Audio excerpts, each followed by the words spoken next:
జై శ్రీమన్నారాయణ. అందరికీ నమస్కారం. ఈరోజు మన వీడియోలో విష్ణు సహస్రనామంలోని 48వ శ్లోకంలో ఉన్న నామాల యొక్క పూర్తి వివరణ తెలుసుకుందాము. యజ్ఞయుజ్యో మహేజ్యశ్చ క్రతుః సత్రం సతాంగతి సర్వదర్శీ విముక్తాత్మా సర్వజ్ఞో జ్ఞానముత్తమం. యజ్ఞః పరమేశ్వరుడు యజ్ఞస్వరూపుడు. సకల యజ్ఞమునందు కూడా కర్త కర్మ క్రియ తానే అయి ఉండును. తనను యజ్ఞ సహితముగా ఆరాధించు వారికి సకల మంగళములను కూడా కలిగించువాడు శ్రీమన్నారాయణుడు. లోకములందు సమస్త యజ్ఞములకు ఆ శ్రీమన్నారాయణుడే యజమాని. అతడే యజ్ఞస్వరూపుడు అన్నమాట. అందుకనే స్వామిని మనం ఇక్కడ యజ్ఞ అనే నామముతో స్తుతించుకుంటున్నాము. తర్వాత నామం ఈజ్యః. సకల కర్మల చేత, సకల జీవుల చేత, దేవతల చేత, అందరి చేత కూడా సేవింపబడువ పరమాత్మ శ్రీమన్నారాయణ స్వరూపం అన్నమాట.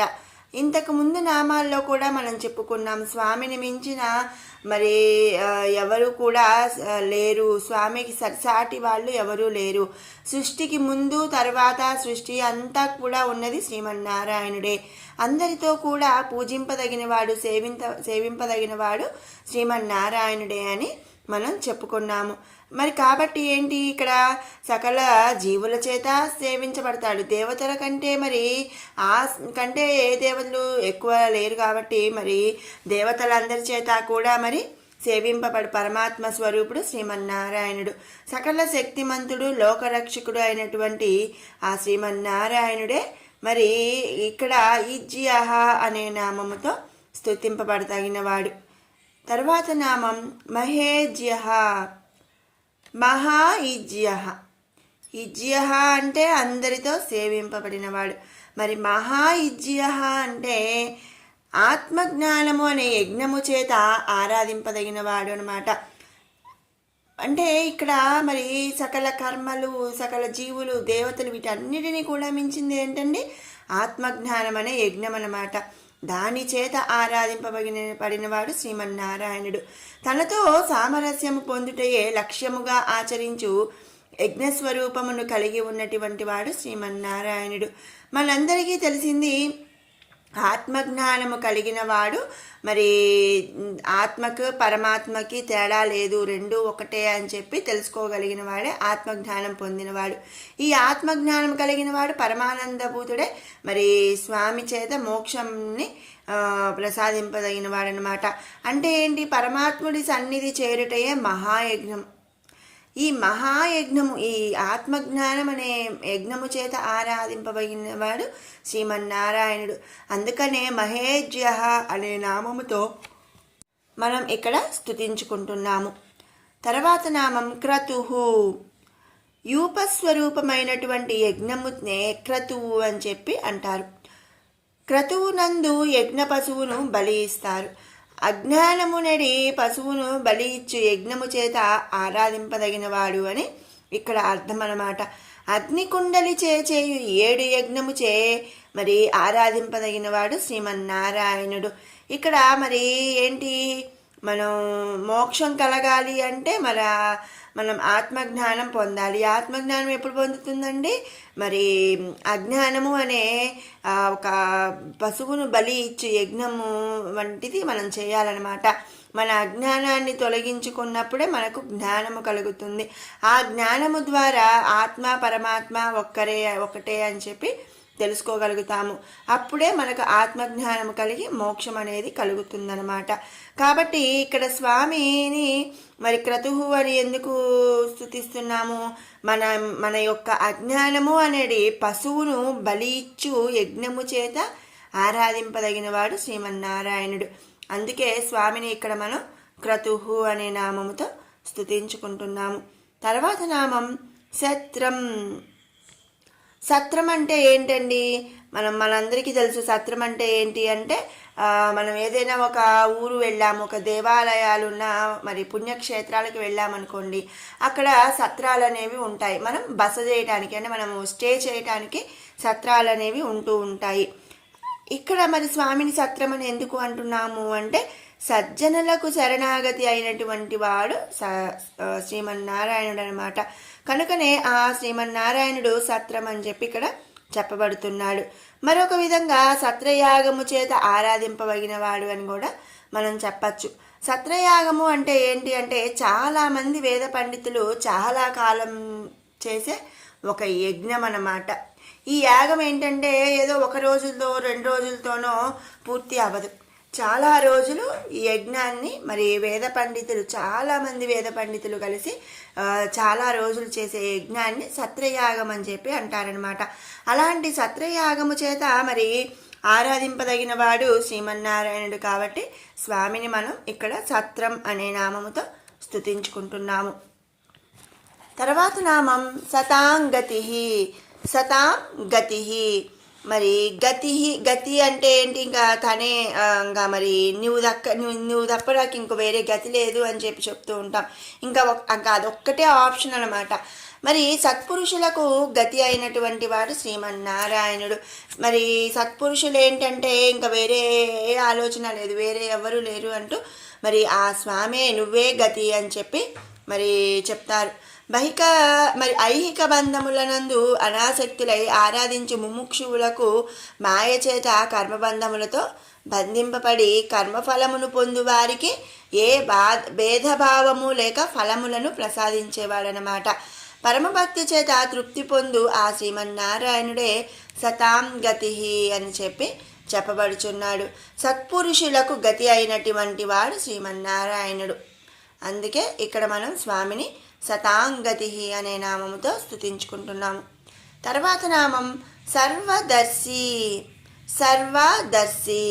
సర్వము దర్శి అంటే చూడబడినవాడు, చూసేవాడనమాట.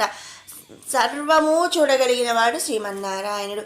ఈ సృష్టి ప్రదాత అయిన ఆ పరమేశ్వరుడు ఈ సమస్త జగత్తును కూడా 3 కాలములనందు కూడా విచారిస్తూ ఉంటాడు. అంటే ఏంటి అంటే మరి కొంచెం సేపు చూసి కొంచెంసేపు చూడకుండా కాదు. మనం ఒక సీసీ కెమెరా పెట్టామనుకోండి, మనం ఒక ప్లేస్లో ఉన్నప్పుడు మనము అక్కడ ప్రెజెన్స్ ఉండగలిగినా ఉండలేకపోయినా మనం సీసీ కెమెరా పెట్టామనుకోండి ఏమైంది మరి 24 అవర్స్ ఆ సీసీ కెమెరా ఆన్ చేసి ఉంటే 24 అవర్స్ కూడా మరి అక్కడ ఏం జరుగుతుంది అనేది మనం చూడగలం. అలాంటిది ఒక మరి పరమేశ్వరుడు ఏంటి అంటే ఈ సమస్త జగత్తుకును కూడా ఒక సీసీ కెమెరా లాగా 3 కాలములందు కూడా చూస్తూ ఉంటాడనమాట. పంచభూతములు, సూర్యుడు, చంద్రుడు, కాలము, యముడు వీరందరూ కూడా ఆ పరమాత్మకు సృష్టి యందు జరుగు సమస్త కార్యములను నివేదిస్తూ ఉంటారు. మనం ముందు నామాల్లో చెప్పుకున్న విధంగా ఏంటి అంటే సూర్యచంద్రులు కాని కాల రూపంలో ఉన్నది శ్రీమన్నారాయణుడే, యముడు, మరి ఇలా అందరూ కూడా స్వామి యొక్క స్వరూపాలే. స్వామి అందరిలో కూడా అంతర్యామిగా ఉండి నడిపిస్తున్నాడు. కాబట్టి మరి ఉదయం సూర్యుడు రూపంలో చూస్తాడు, నైట్ చంద్రుడి రూపంలో చూస్తాడు, ఇక కాల రూపంలో చూస్తాడు యముడు. మరి వీళ్ళందరూ కూడా మరి ఆ పరమాత్మకు సృష్టి అందు జరిగే సమస్త కార్యములను కూడా నివేదిస్తూ ఉంటారనమాట. అందుకనే మరి సృష్టి ప్రదాత అయిన పరమేశ్వరుడు ఈ సమస్త జగత్తును కూడా ఎల్లవేళలా చూస్తూ మరి చూస్తూ ఉంటాడు. కాబట్టి స్వామిని మనం సర్వదర్శి అనే నామంతో స్తుతించుకుంటున్నాము. మరి మనందరం వింటూ ఉంటాము. మరి ఎవరు ఒప్పుకున్నా ఒప్పుకోపోయినా, లేకపోతే ఎవరు చూసినా చూడకపోయినా ఆ భగవంతుడు చూస్తూనే ఉంటాడు అని మనం అనుకుంటూ ఉంటాము. అంటే ఏంటి? మనం చెప్పగానే చెప్తున్నాం ఏంటి అంటే మన సర్వం కూడా ప్రతిదీ కూడా ఆ స్వామి చూస్తూనే ఉంటాడు. మరి కాబట్టి అందుకనే స్వామిని సర్వదర్శి అనే నామంతో మనం చెప్పుకుంటున్నాము. తర్వాత నామం విముక్త ఆత్మ. మన ఆత్మకు విముక్తి కలిగించేవాడు శ్రీమన్నారాయణుడు. సర్వశక్తి సంపన్నుడైన శ్రీమన్నారాయణుడే ఈ మాయా జగత్తును సృష్టించాడు. కానీ అతడు మాత్రం మాయకు అతీతమైనటువంటి పూర్ణకాముకుడు అన్నమాట. అందుచేత అతనికి ఏ విధమైనటువంటి బంధనము లేవు. కనుక విముక్త ఆత్మ అని చెప్పి అనబడుచున్నాడు. అంటే ఏంటి అంటే ఆయన యొక్క ఆత్మ విముక్తి కలిగినదనమాట. అలాగే మనందరికీ కూడా మరి విముక్తిని ప్రసాదించేవాడు శ్రీమన్నారాయణుడు. ఆ ఉద్దేశంతో మనం ఇక్కడ స్వామిని విముక్తాత్మ అని చెప్పి స్తుతించుకుంటున్నాము. తర్వాత నామం సర్వజ్ఞ.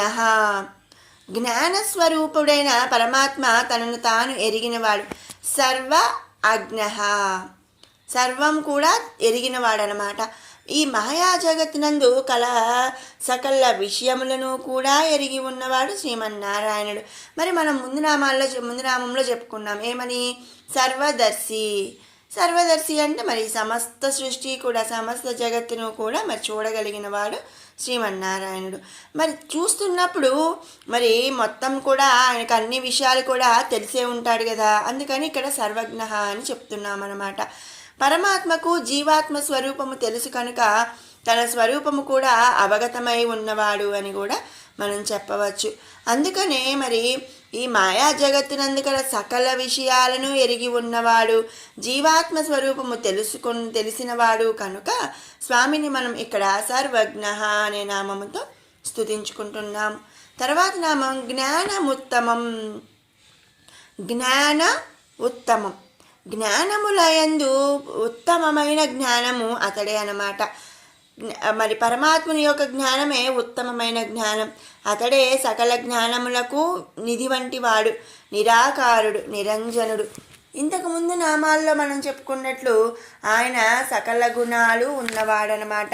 ఆయన ఒక నిధి లాంటి వాడు. అలాగే మరి ఉత్కృష్టమైనటువంటి పరమానంద స్వరూపుడు అయినటువంటి ఆ పరమాత్మ నిత్య చైతన్యుడు, స్థిరమైన వాడు, అలాగే సకల సద్గుణ సంపన్నమైనటువంటి వాడు. కాబట్టి స్వామిని మనం ఇక్కడ జ్ఞానముత్తమం అనే నామముతో స్తుతించుకుంటున్నాము. ఇది 48వ శ్లోకంలోని నామాల యొక్క పూర్తి వివరణ. ఇప్పుడు 41వ శ్లోకం నుంచి 50వ శ్లోకం వరకు కూడా ఒకసారి పారాయణ చేసుకుందాము.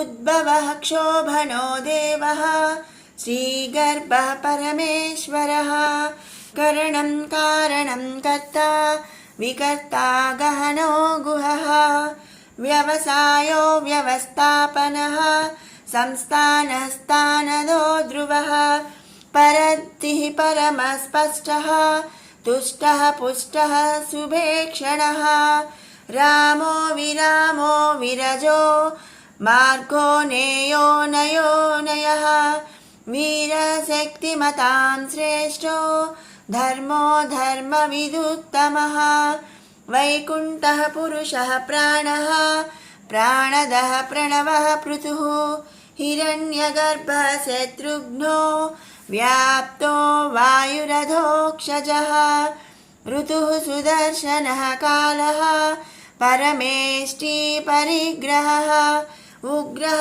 సంవత్సరో దక్షో విశ్రామో విశ్వదక్షిణः విస్తారస్తావరస్తాణుః